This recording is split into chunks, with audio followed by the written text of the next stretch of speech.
Hey, I'm Scotty. You're not.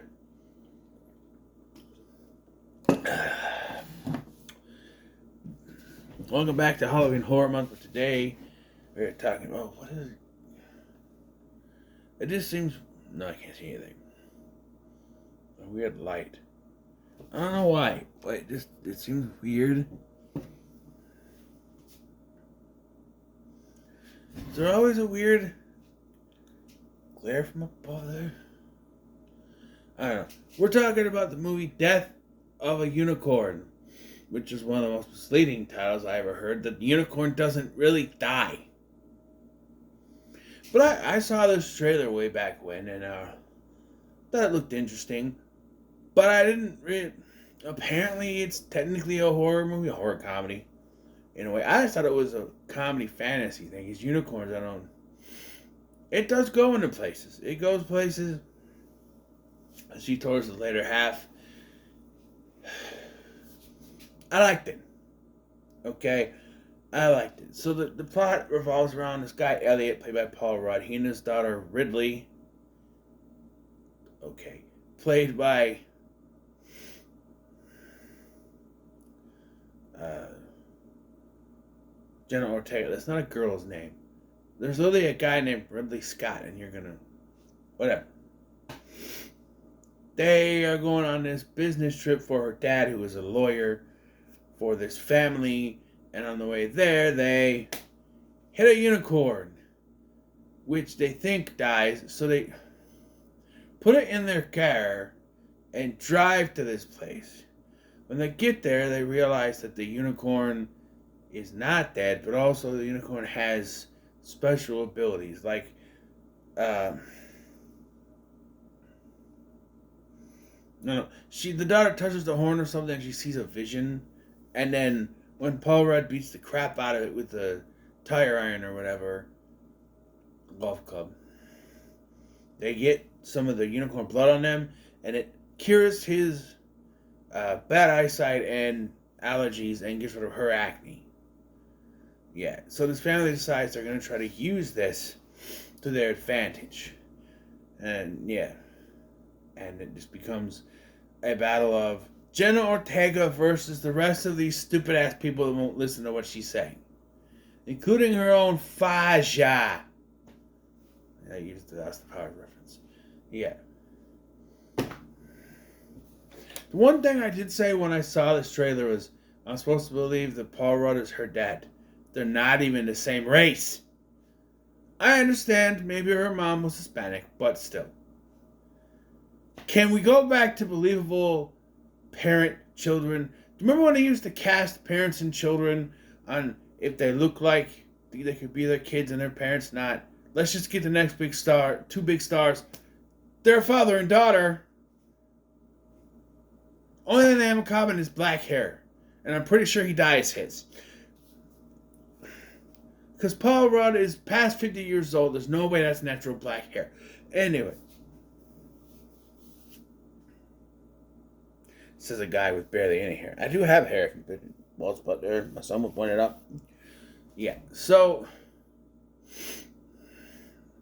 basically, I told you the first part of this movie. And they get there, and we see right away that... So, before I get into more of the plot... Cuckoo! And there you go.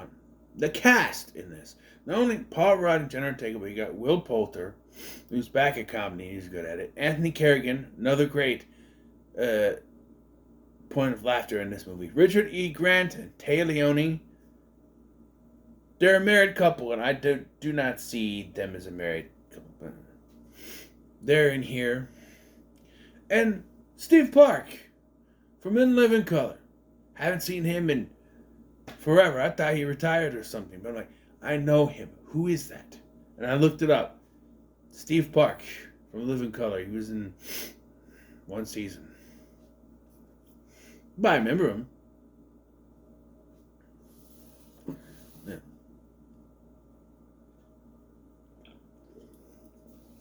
But, yeah.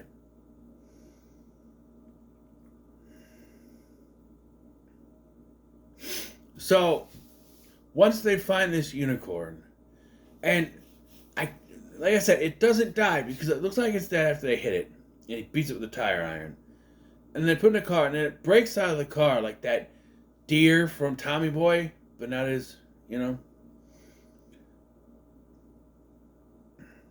And so when they're all gathered around it, I was sitting here. They're all like trying to say what it is without saying what it is. It's a horse.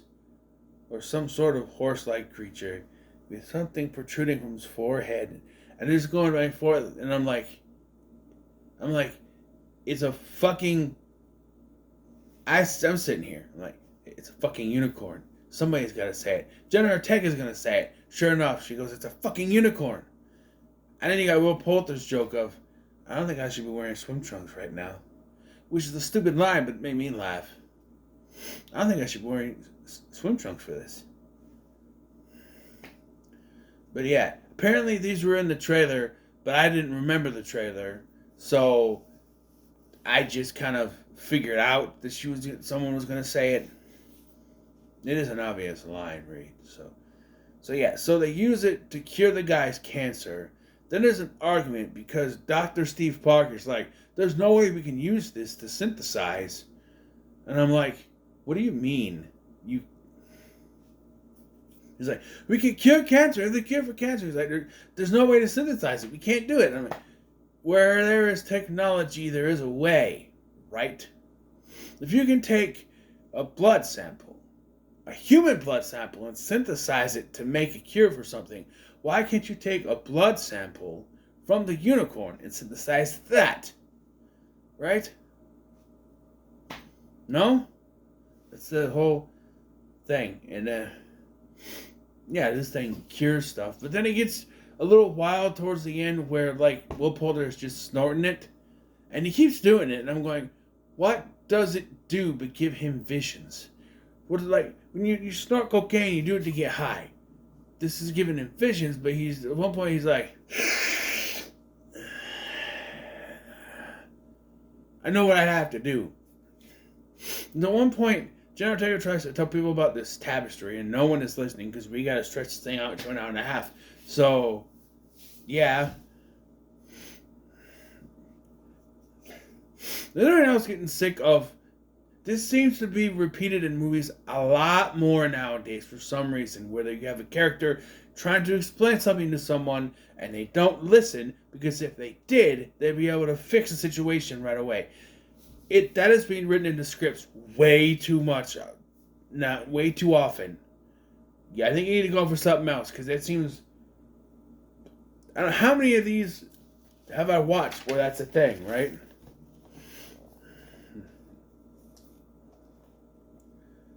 Kind of looking. Heart Eyes. Heart Eyes had a thing where they tried to say that it wasn't Cuba Gooding Jr.'s son, but they wouldn't listen.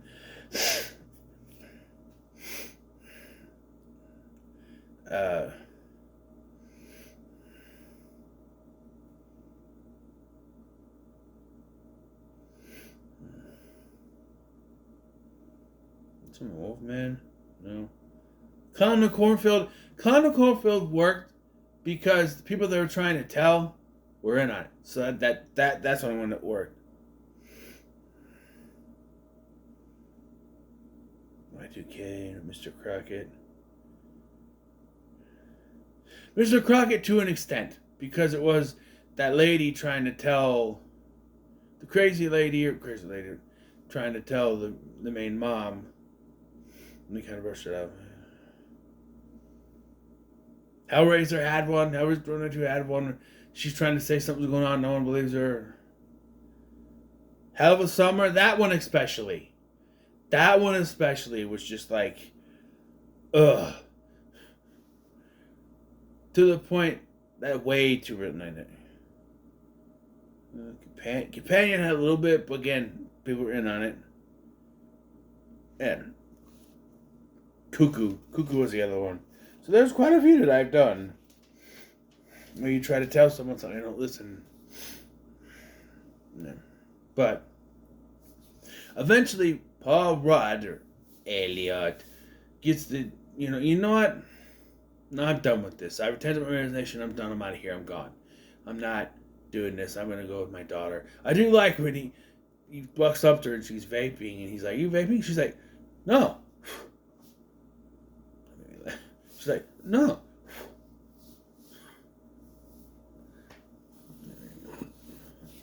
Vaping is bad, kids. Don't do it.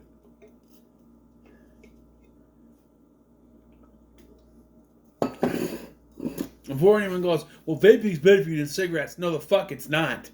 It's worse than cigarettes. Don't do either of them.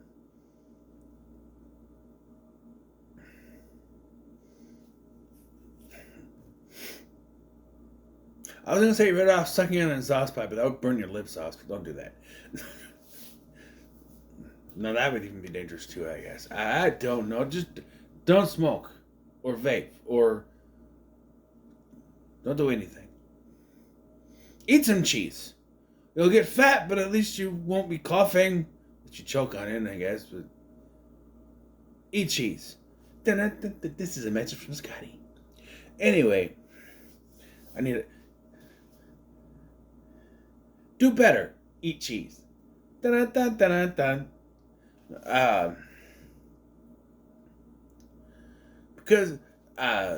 she tries. There's something about in the tapestry that she's trying to talk about a fair maiden that they won't harm, and so they believe it is her because, like, there's several times she tries to tell them to return the baby, and at this point, that's really the only option, but they still refuse to do it because, again, if they do it, the movie would be over, and this is where the movie kind of loses me just a little bit because.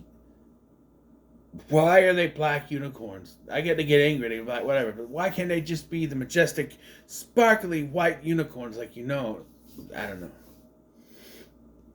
Well, the parents are going nuts and killing people. And, yeah. And in this fun act, Paul Rudd dies. But the unicorns, they see how it works and they use their horns to bring him back to life.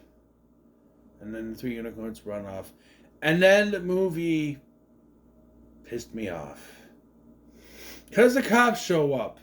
They see all this carnage. They see those 2 left. And they arrest them. Alright, no, bullshit. No, do not end like this. They're going to go to jail. What is the finale of Seinfeld? And yes, that is really how Seinfeld ended. They went to jail. Spoiler alert. If you care. I remember watching that in the CW after my shows, and I was like, okay, how did they get to jail? And I looked it up on the internet, and I'm like, that's how that's the end of jail. People say, oh, it's a fitting end because of it. Seinfeld, not this, because here, the unicorns, I do like when they're like, oh, you got a good lawyer, and they just both start laughing because Paul Rudd's a lawyer. Like, yeah, the unicorns smash the thing and they're set free, but yeah, I don't think that's how it works because they're free. They're gonna have to hide somewhere because, like, other cops are gonna show up. They're gonna find that damage. The only suspects gone in the wind, and their friend is dead or something, right? If anything, they should be trying to tell her it was unicorns and she doesn't believe them. Then she sees the unicorns and lets them go. Right? You can have a scene where she's talking. What do you mean you let them go? I don't know how to explain it, but they were telling the truth. They just are. They're just telling the truth, okay? Yeah, everybody else dies, by the way. But, yeah, I had fun with it. I had fun. I'll give it a high middle of the road. Because I had fun with it. And that's all you can ask for with a movie is to have fun with it. Too many people nowadays are all butthurt. Oh, the movie's too goofy. What is wrong with a goofy movie? I don't mean that goofy. What's wrong with a movie that is goofy? It's got to be getting goofy. Yeah, I'm just saying. Just saying.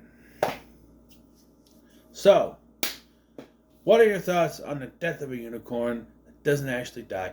That's what they should have called it. Death of a unicorn doesn't actually die. Let me know in the comments. Make sure you like, share, and subscribe. Thank you for watching. I've been Scotty, and I'll see you in the next one. Gotta be getting goofy. Go away!